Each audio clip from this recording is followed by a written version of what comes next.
Revontulet ovat askarruttaneet ihmisiä vuosituhansia. Ne ovat eläneet vahvasti pohjoisten kansojen taruissa ja uskomuksissa. Viime vuosina saatu uusi tutkimustieto on ratkaisemassa monia revontuliin liittyviä arvoituksia.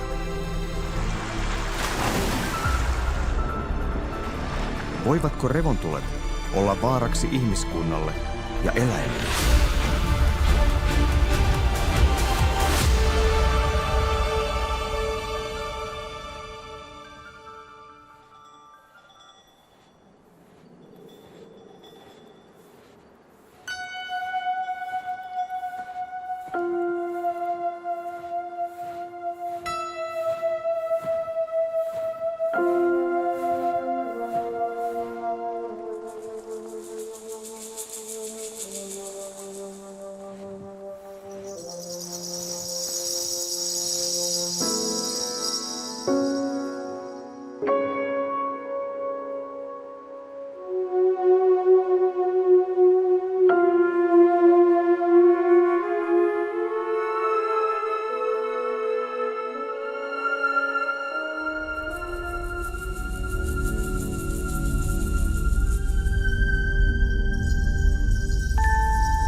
Revontulet saavat alkunsa auringosta, joka on lähin tähtemme. Aurinko säteilee paitsi valoa, myös hiukkasia. Näitä hiukkasia kutsutaan aurinkotuuleksi. Hiukkasissa on sähkövaraus. Ne liikkuvat satoja kilometrejä sekunnissa ja kantavat mukanaan auringon sähkömagneettista kenttää. Auringosta tulevat hiukkaset ja magneettikenttä kohtaavat lähiavaruudessa maapallon magneettikentän.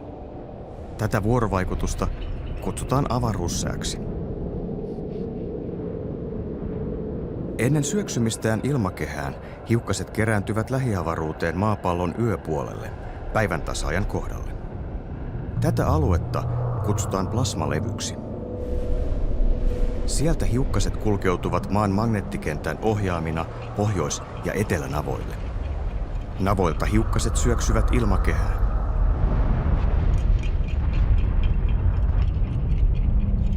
Napoja ympäröiviä vyöhykkeitä kutsutaan revontuliovaaleiksi. Niillä esiintyy jatkuvasti revontulia.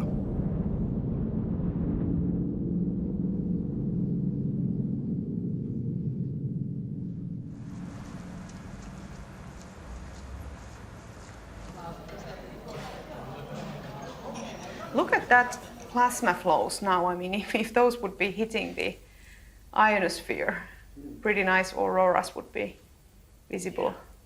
Helsingin yliopiston avaruusfysiikan tutkimusryhmä yrittää professori Minna Palmrothin johdolla ratkaista yhtä revontulien synnyn suurimmista salaisuuksista. Look at the tail now. So now I think something starts to happen. Oh. Yeah. Yep. Oh yeah, it's tearing off. There we go.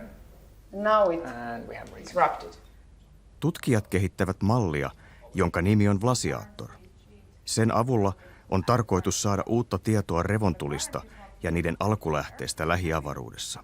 Lähiavaruuden mallintaminen on tärkeää sen takia, että jos me vaan katsotaan sitä tuolta satelliiteista, niin mehän saadaan vain mennyttä aikaa selville. Mutta jos meillä on malli, joka pystyy ratkaisemaan näitä yhtälöitä niin kuin etuajassa, niin mehän saadaan sitten ennuste samalla tavalla kuin sääennuste tehdään maanpäälliselle säälle. So here we have the same thing, a zoom. And in red are areas that are moving towards Earth, and blue are areas that are moving away from Earth.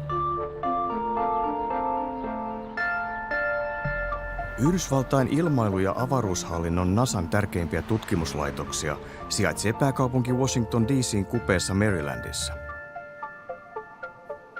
NASAn Goddardin avaruustutkimuskeskuksessa työskentelee 10 000 ihmistä.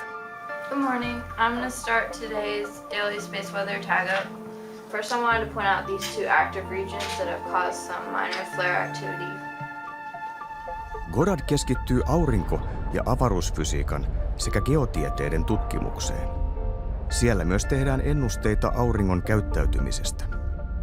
Meillä on aurinkohavaintoja, meillä on aurinkotuulihavaintoja, meillä on magnetosfäärihavaintoja ja meillä on ilmakehän havaintoja. Ja nämä havainnot siis ajaa myös meidän avaruussään ennusteita. Avaruussään ennustaminen on tärkeää siksi, että se auttaa meitä varautumaan maapalloa uhkaaviin aurinkomyrskyihin.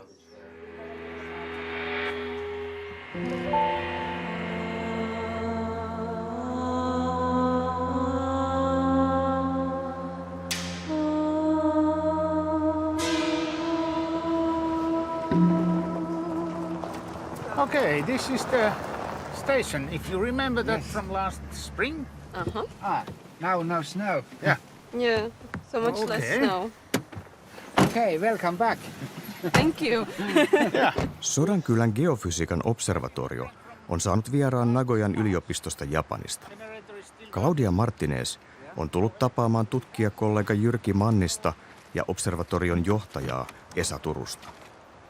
Martinez tutkii erittäin pienen taajuuden radioaaltoja, eli VLF-aaltoja. Niillä on todettu olevan yhteys revontulien syntyyn. And now I have nothing. Yeah, it disappeared. Yeah. For a while, it will come again. How do you know it will come again? Usually it will come. From I the experience. Now there's no more chirping, just his. Yeah, I have analyzed something like 20,000 hours, so I have some feeling that it usually comes.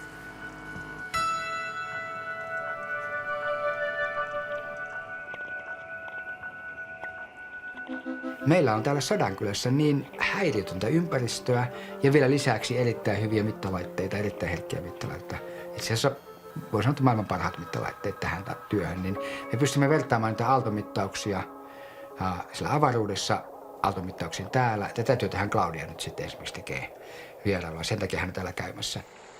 Luonnossa esiintyvät pienen taajuuden VLF-aallot ovat yksi revontulitutkimuksen osa-alueista. Martinezin tavoitteena on ymmärtää, miten nämä aallot kulkeutuvat lähiavaruudesta ilmakehän läpi. I heard that. That big one, that was cool. It's like a funnel, Yes. Yeah. like, you know, one of those Now you have rain it. tubes, Yeah. rain tubes when you put a rice on it and then you thrust it. It sounded exactly like that. Yeah. That was really cool. I heard that. Yeah. VLF-aaltojen ymmärtäminen on tärkeää myös siksi, että ne vaikuttavat ilmakehän lämpötilaan. Tässä tapahtumassa on mittauksella nähty, että meille tulee suurienergisempiä revontulia aiheuttavia hiukkasia ilmakehään. Ne tunkeutuvat syvemmälle ilmakehään. Ja silloin meitä kiinnostaa, että minkälaisia kemiallisia muutoksia tapahtuu tällaisessa ilmiössä.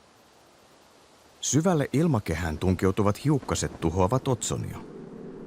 Tämä taas muuttaa ilmakehän lämpötilaa, sillä otsoni on yksi niistä kaasuista, jotka vaikuttavat siihen.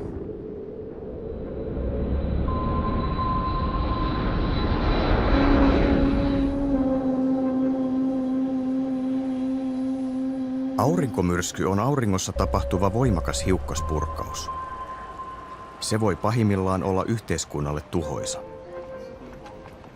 Aurinkomyrsky voi pysäyttää lentoliikennettä, vahingoittaa satelliitteja, lamauttaa sähkö- ja tietoliikenneverkkoja sekä aiheuttaa huomattavia taloudellisia vahinkoja.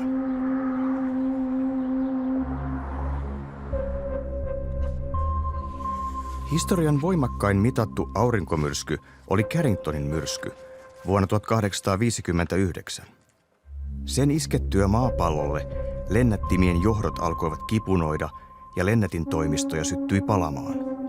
Revontulia nähtiin Karibialla asti. 1859 se, miten tällainen aurinkomyrsky näyttäytyi sen ajan ihmisille, oli oikeastaan lähinnä nimenomaan niiden välillisten vaikutusten kautta. Eli ei voitu nähdä tämmöistä auringon hiukkasten iskeytymistä maapallon ilmakehään, mutta se, mitä voitiin nähdä, niin oli nimenomaan revontulet ja tällainen kompassien magneettineulojen villi pyöriminen.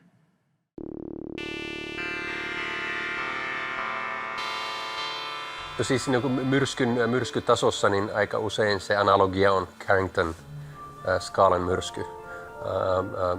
Täällä Jenkeissä se tieteellinen termi on kerran 100 vuodessa toistuva myrsky. Senkin takia me tarvitaan tämmöisiä tarkkoja malleja, kuten Vlasiator. Nimittäin niiden avulla voidaan sitten ajaa semmoisia tapahtumia jotka on sen Carringtonin kokoluokkaa, ja sitten arvioida niitä vaikutuksia. Vuonna 2012 maapallo välttyi onnekkaasti erittäin voimakkaalta aurinkomyrskyltä. Tässä on niin kuin esimerkkikuvaa meidän ultravioletti-havaintomateriaalista heinäkuulta 2012. Ja tämä sähkömagneettinen purkaus on nimeltään roihupurkaus. Ja tuohon samaan purkaukseen liittyen meillä oli myös erittäin suuri koronan massapurkaus. Miljardeja tonneja materiaa, auringon plasmaa, joka sitten singottiin sinne ympäröivään aurinkokuntaan. Maa on siinä tuo keltainen pallo, vihreä pallo on Venus ja siinä on Merkurius ja tämä punainen pallo täällä on sitten Mars. Kuten tämä ennustemallikin näytti, maalla kävi aika hyvä tuuri. Eli tämä koronan massapurkkaus meni toiseen suuntaan. Se olisi ollut hyvin tämmöinen äärimmäinen myrsky, joka olisi voinut aiheuttaa myös ongelmia sähkönsiirtoverkkojen kanssa.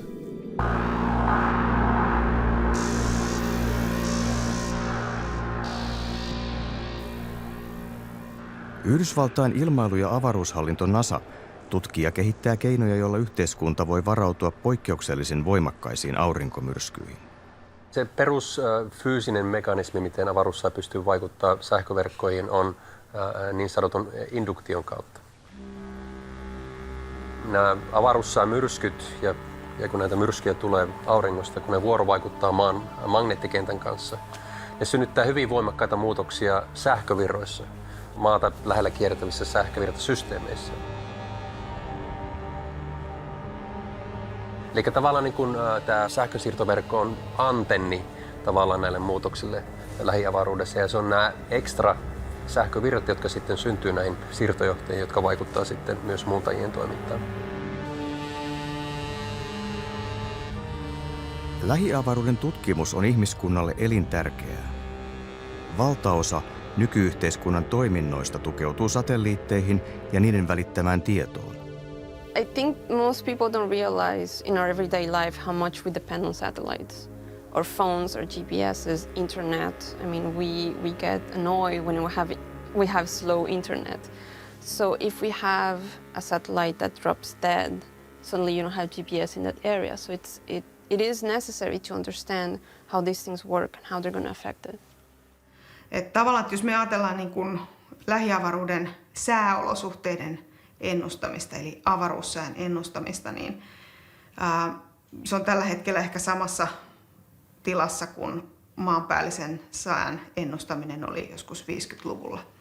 Että vielä ei niin kuin tiedetä, että osata sanoa, että okei, huomenna tulee vaikka joku infrastruktuuriin vaikuttava tapahtuma, että nyt pitää suojautua, mutta me ollaan menossa sinne päin.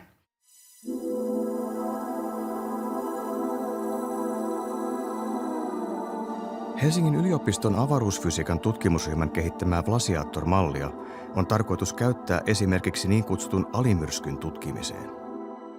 Alimyrsky on lähiavaruuden ilmiö, jossa auringon ja maapallon magneettikentät yhtyvät.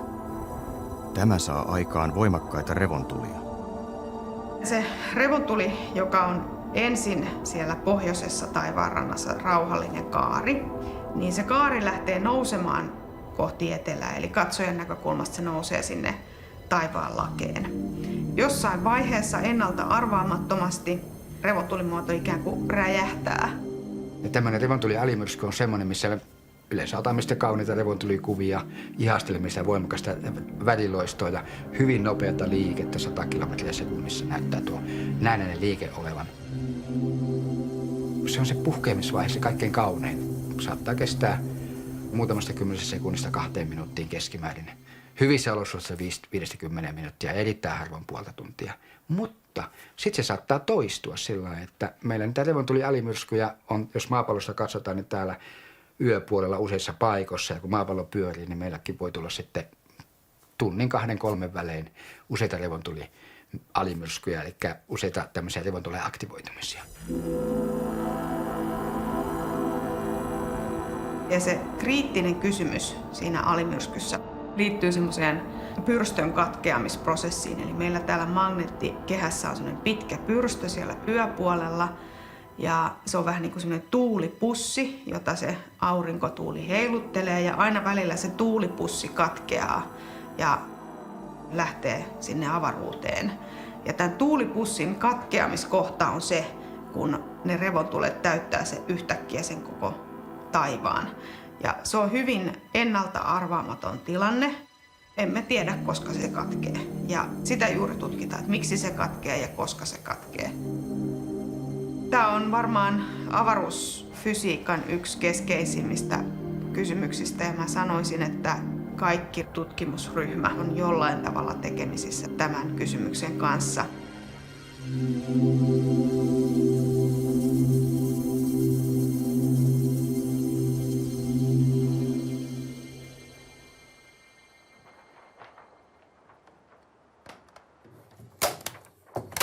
Revontulien kuvaaminen innostaa kymmeniä tuhansia ihmisiä ympäri maailmaa. Muoniolainen Antti Pietikäinen on yksi heistä. Hänen pitkäaikainen haaveensa on ollut rakentaa tukikohta kuvausmatkoja varten. Ja me pistän tänne perälle makuuhuoneen. Tähän tulee leveämpi sänky 120 senttiä, sitten viereen tulee pienemmät sängyt myöhempää varten. Talveksi pitäisi saada lämpimäksi, että vielä on pari kuukautta aikaa saa sitä pussi kuntoon. Ja mulla olisi sitten lämmin tukikohta, missä voi yöpyä syödä ja sitten niin saa sähköt läppärillä. Että voi täällä sitten duunailla ja otella revontulia ja otella hyvää keliä. On tässä kuule hommaa vielä, joo. Otetaan ihan ajokonnossa tämä.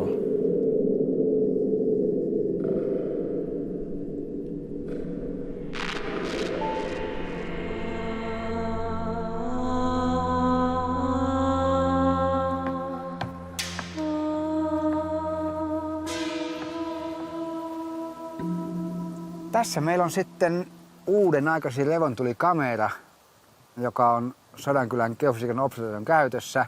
Tämä on Nagoyan yliopiston tänne tuoma, erittäin nopea, 100 kuvaa sekunnissa kuvaava revontulikamera. Se kuvaa laajakulmalinssillä koko taivaan. Tällä tutkitaan sykkiviä revontulia. Sykkivät revontulet ovat yleensä loppuyön ilmiö. Ne ilmestyvät taivaalle kirkkaiden ja aktiivisten revontulien jälkeen. Nyt sitten kun se rauhoittuu tuo aktiivinen revontuli, niin taivaalla näkyykin sitten semmoinen vihreä, samea, koko taivaan peittävä, rauhallinen revontulivalo, tämmöinen diffuusi tausta. Ja yhtäkkiä se alkaa sykkimään. Sykkivät revontulet muuttavat ilmakehän koostumusta. Emme pysty tänä päivänä vielä tarkkaan sanomaan sitä, että mikä on tämän muutoksen merkitys globaalisti ilmakehän kannalta, miten se kytkeytyy esimerkiksi ilmastonmuutoksen aiheuttamiin vaihteluihin, onko näillä mitään merkitystä ollenkaan. Syy, että emme tunne tätä, on se, että ei ole mitattu näitä sykkiviä revontulia tarpeeksi vielä.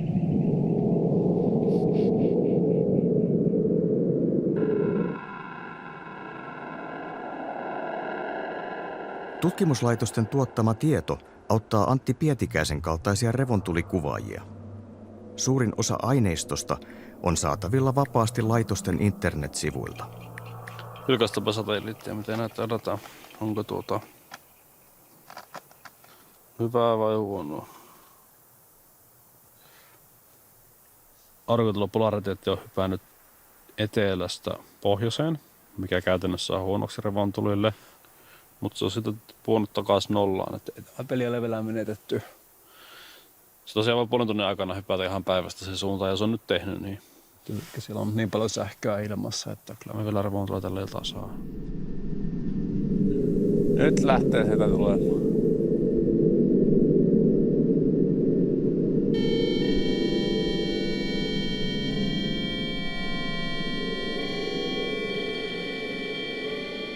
Meidän lähiavaruushan on valtavan laaja.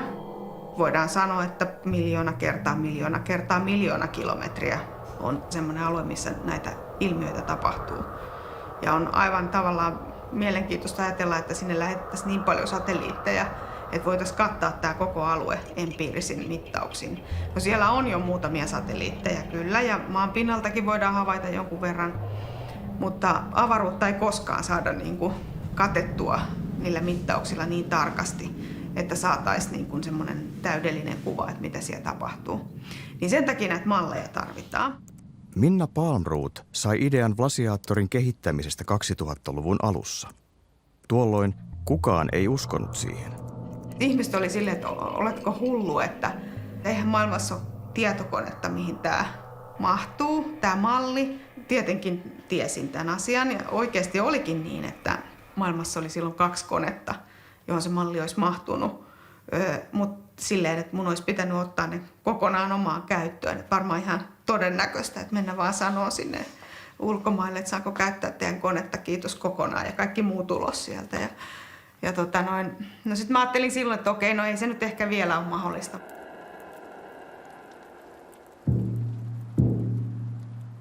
Revontuliin on kautta aikojen liittynyt runsaasti myyttejä ja uskomuksia.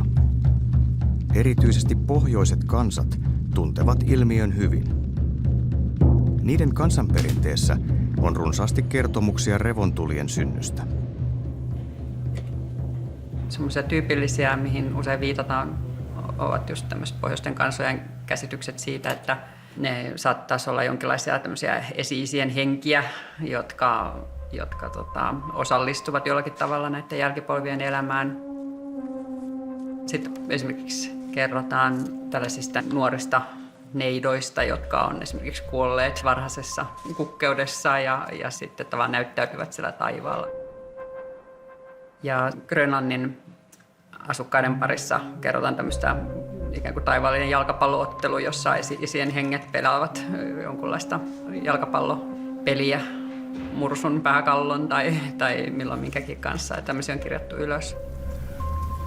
When this rock flying and hit the other rock. Many thousand sparkles start to fly here in the mountain and small trees. Vanhat uskomukset ja tarinat elävät yhä. Nykyään niillä houkutellaan myös turisteja. And this fire came terrible big and warm. C'était un feu terrible, terriblement chaud. It was so big that firelight went up to sky. C'était tellement chaud que la lumière du feu montait dans le ciel. This light stayed in the sky forever. Cette lumière est restée pour toujours dans le ciel. Giant firelight. C'est la lumière des géants. Not light. Les aurores boréales.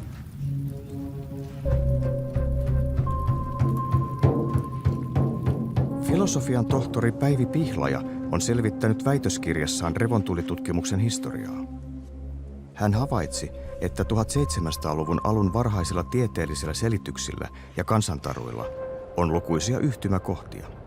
Kaikenlaisia uskomuksia on ollut ja sen huomaa myös, että se ei ole ehkä vastakkaista aina sille tieteelliselle selittämiselle, vaan se elämys ja sen sanottaminen on tavallaan yksi osa sitä revontulten kohtaamista ja katselemista. Ja sen lisäksi sitten siinä rinnalla elää näitä pohdintoja siitä, että mistä tämä ilmiö sitten oikeastaan saa syntynsä, että onko kyse jonkinlaista heijastuksista, esimerkiksi niin kuin jonkin valaan tai jäämeressä kiertävien silliparvien kyljistä heijastuvia valoja, eli tämmöinen niin kuin optinen ilmiö, vai voisiko kyseessä olla jonkinlainen semmoinen kuin kemiallinen ilmiö, joka syntyy esimerkiksi siitä, että jonkinlaisia rikkipitoisia höyryjä nousee taivaan kannelle, esimerkiksi navoilla sijaitsevista tulivuorista.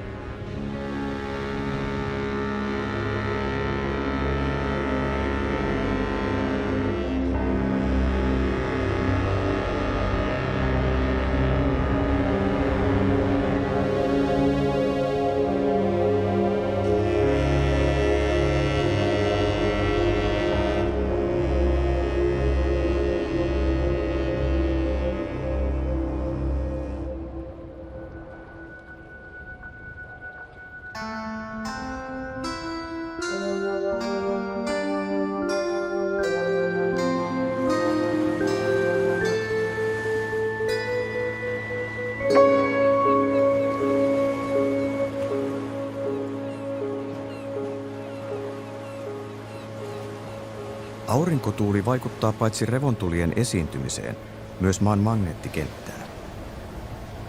Jotkut eläimet, kuten valaat, suunnistavat valtameressä magneettikentän avulla. Yhden teorian mukaan aurinkomyrsky vaikeuttaa valaiden suunnistamista. Näin ne eksyisivät reitiltään ja ajautuisivat aurinkomyrskyn aikana rantaan. Es ist bekannt, dass sich Bienen an der Sonne, am Magnetfeld orientieren, an Magnetfeldanomalien orientieren. Es ist bekannt, dass Vögel das tun. Es ist bei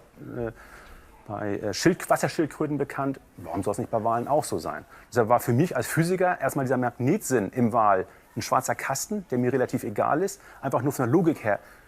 Die haben unter Wasser nicht viele Möglichkeiten, sich zu orientieren. Saksalainen fyysikko Klaus Vanselov kiinnostui valaiden rantautumisesta 2000-luvun alussa.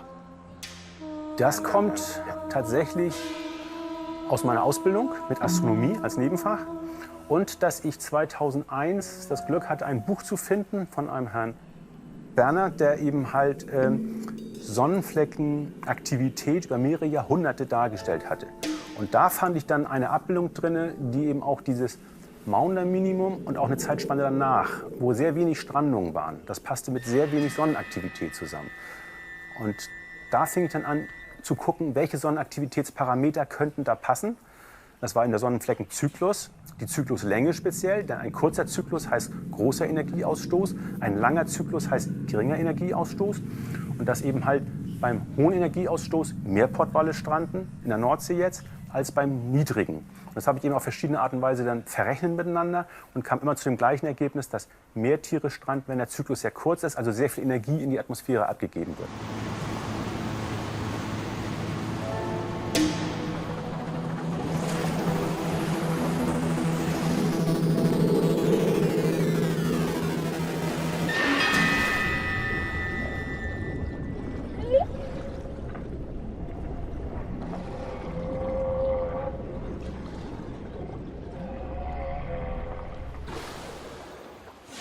Also es ist ja so, dass die Weibchen sich hauptsächlich äquatornah aufhalten mit den Jungtieren, bis die ungefähr 10 bis 15 Jahre alt sind und sich so zwischen dem 40. bis 45. Breitengrad Nord und Süd aufhalten. Da groß werden, auch die Jungbullen werden da groß. Dort haben sie aber keine geomagnetische Felder, ja, aber keine Störung des Geomagnetfeldes oder nur ganz geringe. Das kriegen erst die Jungbullen mit, wenn sie jetzt diese Bereiche verlassen und dann meinetwegen nach Norden ziehen, in die norwegische See zum Beispiel. Dann werden sie erst solchen Problemen ausgesetzt, dass das Magnetfeld sich plötzlich ändert. Wenn die ihnen aber fehlen oder es sehr unglücklich kommt, kann es eben passieren, dass sie eben nördlich der Nordsee zwischen den Shetlandinseln und Norwegen quasi, dass sie dann eventuell in die Nordsee falsch abbiegen.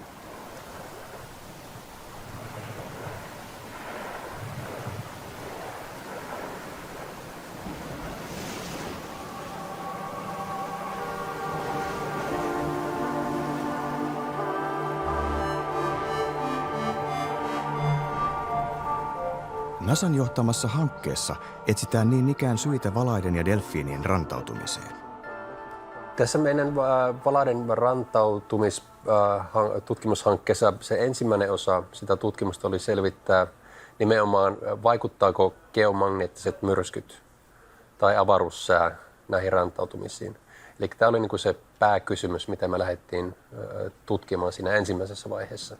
Like we learned in the phase 1, at least for these 3 stranding data sets that we have looked at in Cape Cod, UK and New Zealand, it looks like the geomagnetic storms are not the primary driving element of that. I think, it still may play a role, but there needs to be, many more environmental factors, maybe even human influence in some cases, that drive these stranding events.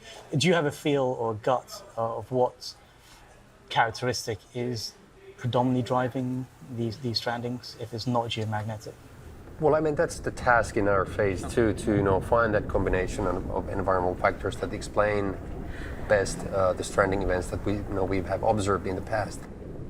Ist aber nicht so ganz einfach. Das sind also sehr viele Hintergründe, die eine Rolle spielen. Und aus meiner Sicht muss man aus sehr vielen verschiedenen Perspektiven an dieses Problem rangehen, um es lösen zu können. Man muss vom Sozialverhalten her gucken, man muss von der Astronomie her gucken, man muss aber auch von der Geologie her gucken, also von den Anomalien her gucken, man muss von der Biologie her gucken.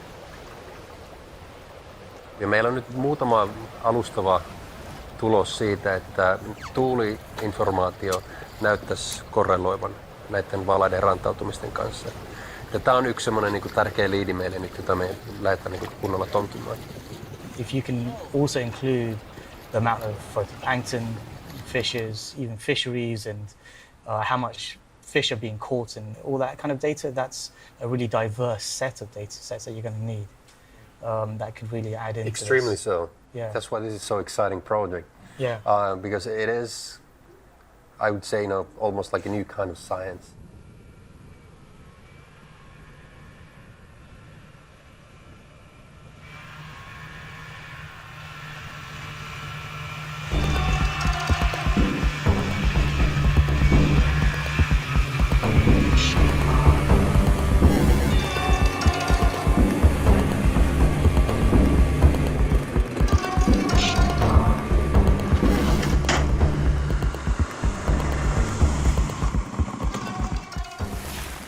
No minkälainen talvi? Kyllä mä jää vähän luminen. Se on mikä on.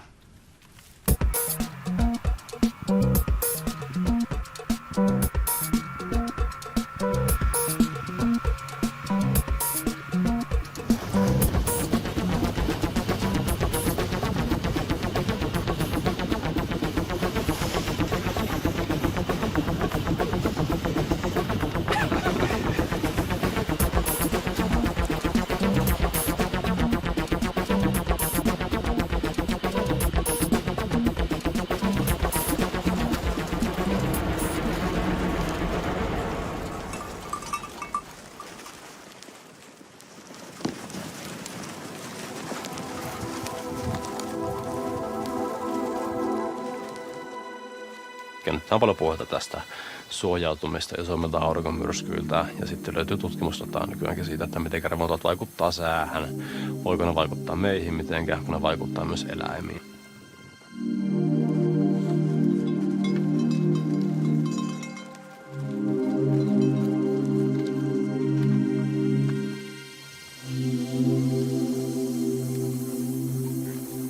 Kansansuussa revontuliin on liitetty myös ääniä.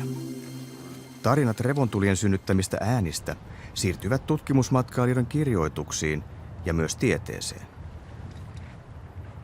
Revontulikuvaaja Antti Pietikäinen on tullut käymään Sodankylän geofysiikan observatoriossa.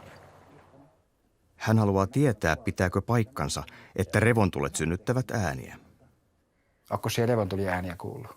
Kerran olen kuullut, nyt ei ole kauaa. Oho, nyt sun pitää kertoa lisää. No niin, eli olisiko nyt tullut samat syyskuiset revontulet, eli Kilpisjärvellä oli Mutkatakassa. Niin.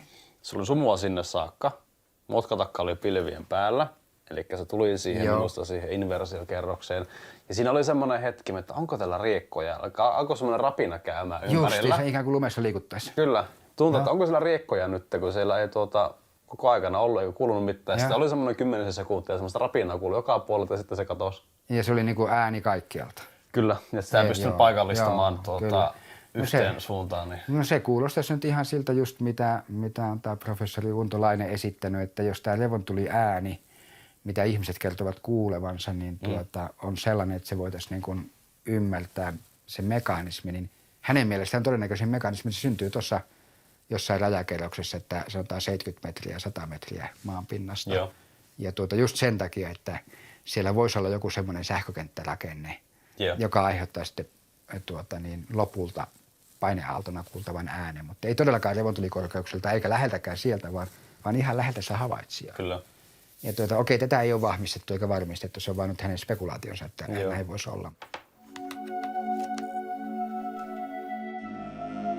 Revontuliääni on semmoinen asia, että mekin koitettiin sitä mitata. Se on erittäin vaikea mittaus. Meillä ei ole itsellä semmoisia mittaustuloksia. Professori Lainella on pari semmoista mittaustulosta, missä on niin kuin jotain korrelaatiota äänenpaineen niin kuin tasonvaihtelulla ja sitten magneettisella aktiivisuudella. Että se viittaisi niin kuin tämän tyyppiseen avaruussääyhteyteen. Ja itse olen kiinnostunut tästä asiasta sen takia, että jos tämä ääni voidaan, niin kuin, mitä ihmiset kertoo, jos se voidaan niin kuin mitata fysikaalisen suuren, sehän kertoo, että meillä on energiansiirtomekanismi tuolta ylhäältä. Aivan ylhäältä alas saakka. Alas saakka. Mekanismi, jota tällä hetkellä ei tunneta. Joo, kyllä. Ne on tosi mielenkiintoinen aihe.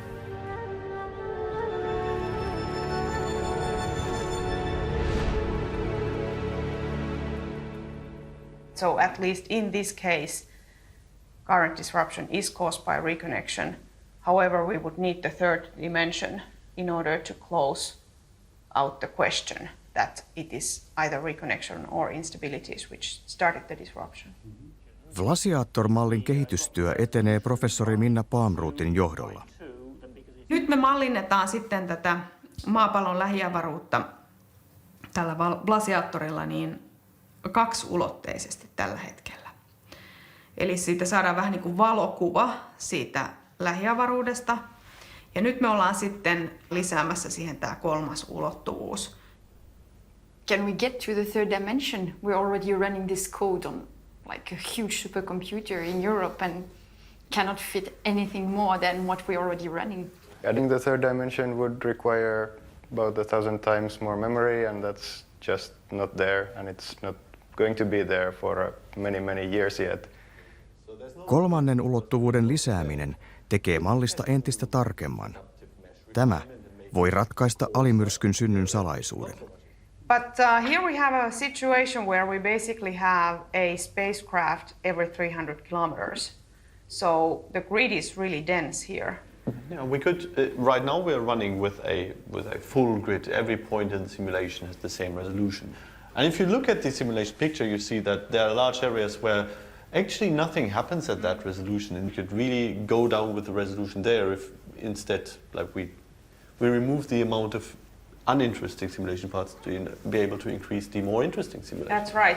So for instance, that turbulence in the flanks, we are not interested. So if we ditched that resolution, would it then be possible to add the third dimension? What do you think? Yeah, so we could sort of pack ourselves to where the interesting stuff happens and use lower resolution in other areas. Can we actually calculate this? In 3 dimensions, in fact. Yeah, because we're talking about 3 dimensions. So we you have halve to... it, we halve it, we halve it. 400 there, 15,000 there. That gives us 6 million cells, and that's what we were able to run. So let's see what we get out of this.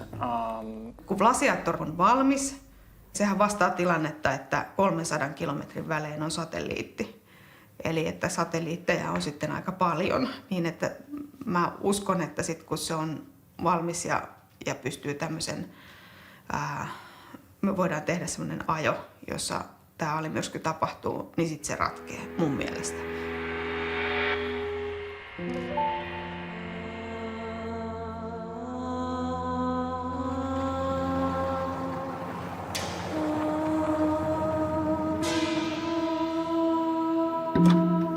So the preamplifiers by the antennas? Yes, they are there. And how do you feed them the power to the Here we have here these 2 car batteries giving the power. If I understood correctly, you have found some very interesting events in our data here. Yes. It conjunctions with the Arase satellite. Exactly. Yeah, Claudia has found one and I have found another, but that my finding is so new that... Aha, didn't The Arase data is not up to date Okay. with that.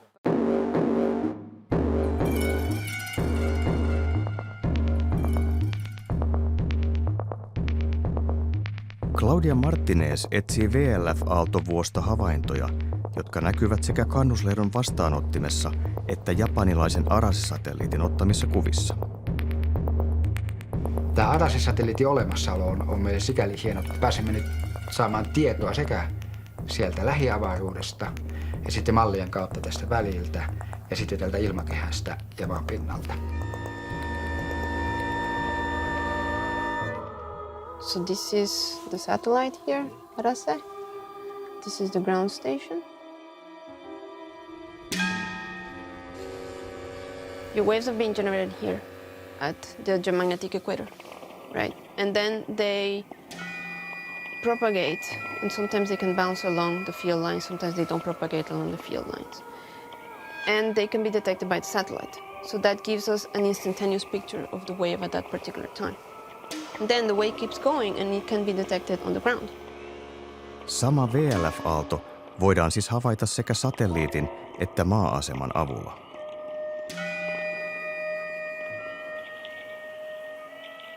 This is always a cool part of the job. Yeah. This is good. Yes, it's very strong. What do you say about the data quality? Great data quality. Great.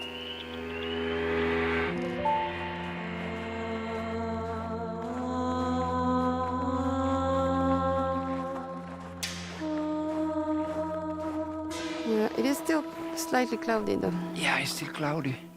You don't see that many stars, but you see the arc. Hopefully. Yeah, I would estimate we need to wait for 1 hour about. It should hit around midnight, I think. Yeah. Just like yesterday. Maybe slightly earlier if I was lucky. Yeah. Did Okay, so maybe I should also take a few images now. Oh, you see that it's patch? starting, yeah, it's starting, Now we yes. have 3 arcs already. Yes. Okay, good, good. This is the correct night. This is the night. Now it This is activates. the night, yeah. Oh, nice. This is why I live here. This is why I came here. Good. Look at that.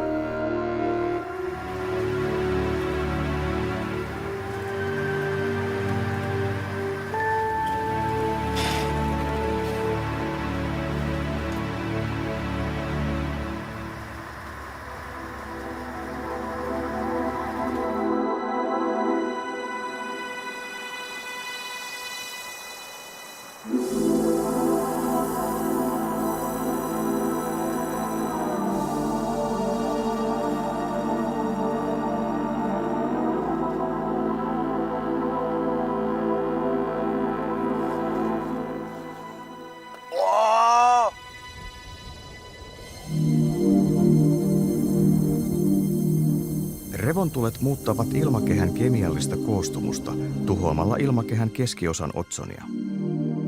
Näin ne vaikuttavat myös ilmakehän lämpötilaan. Kyse on lämpötilan luonnollisesta vaihtelusta. Joulu, tammi, helmikuussa osoittautuu, että täällä Suomen ja Siperian alueella on hyvin tämmöinen yhtenäinen alue, missä on tuo punainen väri, eli noin 4 asteen lämpötilan nousu, siis suuren aktiivisuuden ja tuon matala-aktiivisuuden välillä. Sodankylän geofysiikan observatorio on Esa Turusen johdolla yrittänyt viime vuosina luoda mallia, jolla tätä vaihtelua voidaan ennustaa. Nyt meillä on sitten uusia tuloksia sillä tavoin, että on kyetty ihan kaikki yksityiskohtainen kemia, mikä täällä tapahtuu, niin me on pystytty viemään se semmoiseen koko maailman ilmakehän laskevaan niin kuin kieltoliikemalliin, joka toimii korkeudesta 0 kilometriä ja korkeuteen 150 kilometriä. Se on aika iso malli. Sodankylän tutkimuslaitoksen laskelmia on määrä käyttää kansainvälisen ilmastopaneelin IPCC:n tulevissa malleissa. Sinne on nyt ensimmäistä kertaa menossa ilmastomallilaskuja, joissa on otettu huomioon ilmakehäpakote, mikä tulee suurenergisesta hiukkassateesta. Nyt voidaan tehdä tämmöistä 10 vuosien laskentaa tällaisella ilmastomallilla, jossa on se hiukkaspakote. Joo, kyllä.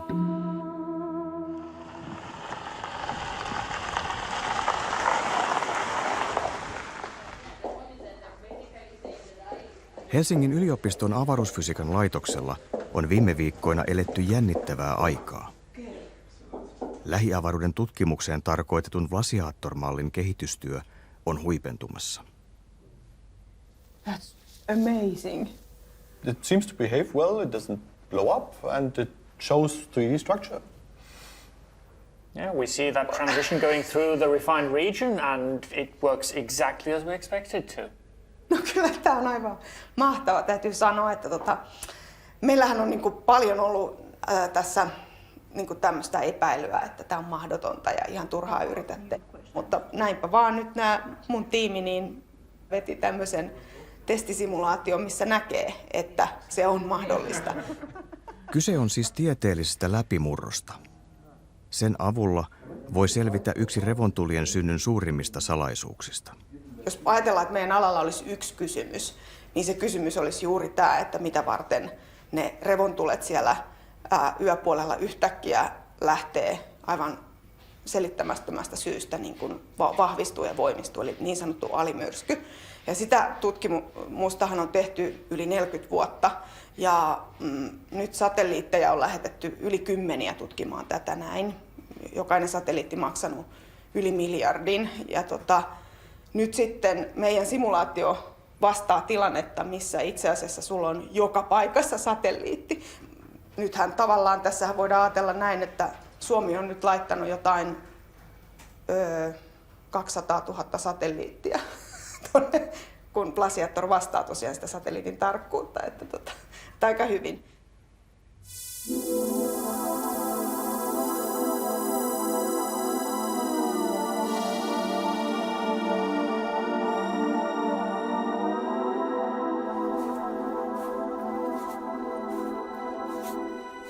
Tammikuun 9. päivä. Minun syntymäpäivä. Bussi oli siinä kunnossa, että siellä olisi voinut olla jo yötä. Läksi linja-autolle koira Siberian Huskyn Bluun kanssa. Koiralta oli joku viikko aikaa sitten leikattu syöpäpattasta ja se oli levoton ja se oli ikä alkoi painaa sitä.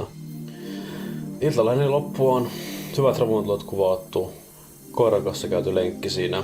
Siinä on nyt lyhyin lenkki, mikä meillä oli ollut, että ei se monta kymmentä metriä enää mennyt. Että viihti kyllä siinä biisin ääressä. Siinä oli mukava istuskella sen kanssa ja pitää tulta. Siinä sitten pikkuhiljaa tuli semmoinen katku sinne. Alkoi haisemaan vähän savua enemmän ja enemmän. Ja siinä itselläkin alkoi vähän sydän tykyttämään, että ei nyt tämä ei ole hyvä juttu. Mulla ei ollut minkäänlaista palovaroitinta vielä siellä eikä hakevaroitinta, joten päätin, että tässä bussissa ei voi olla yötä.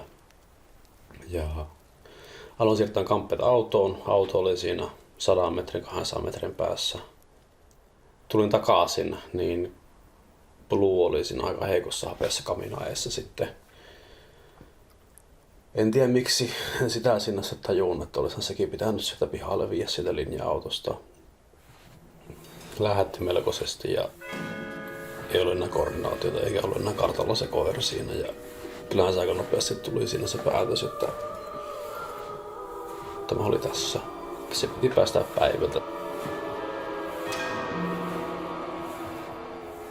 Se toimitus, kun oli saatu sitten päätökseen siitä, lähdin viemään sitten koiraa ulos. Hautaan sen sinne hankeen vähäksi aikaa ja sitten haen sen seuraavana päivänä, kun olen vähän järjessäni ja tiedä mitä tehdä sille.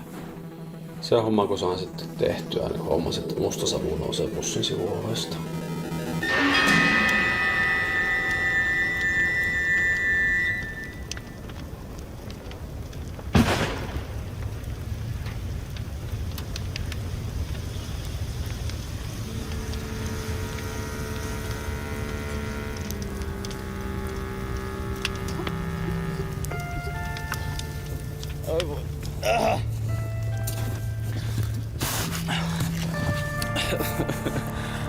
Hyvää syntymäpäivää.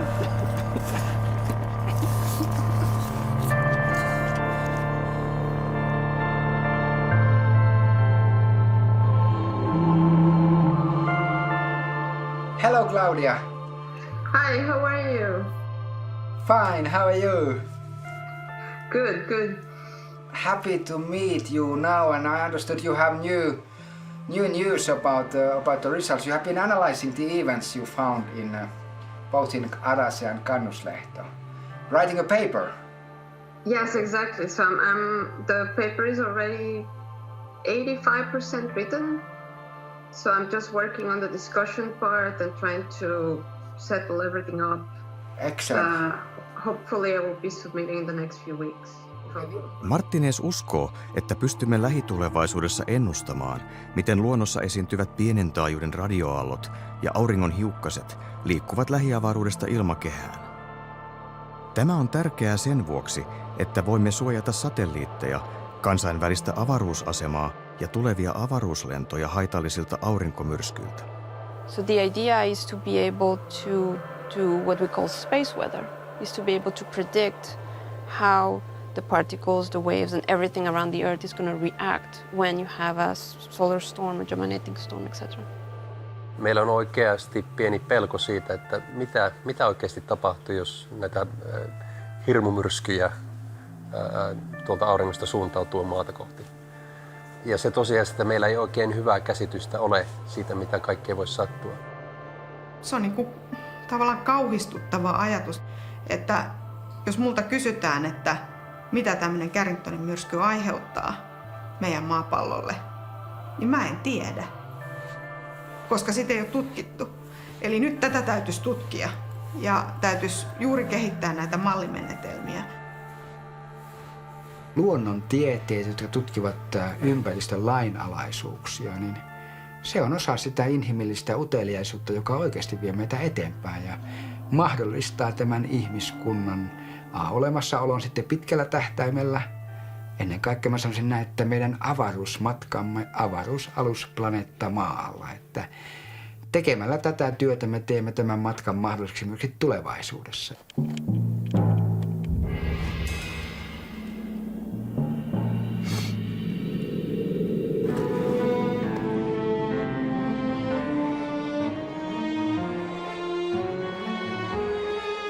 Revontulet ovat siis yhä osittain mysteeri. Siksi tiedeyhteisö jatkaa niiden tutkimista. Mysteerin ratkaisemiseksi meidän on ymmärrettävä entistä paremmin, miten lähin tähtemme aurinko käyttäytyy. Meidän on siis ymmärrettävä, miten aurinko vaikuttaa paitsi revontulien syntyyn, myös meidän kaikkien elämään maapallolla.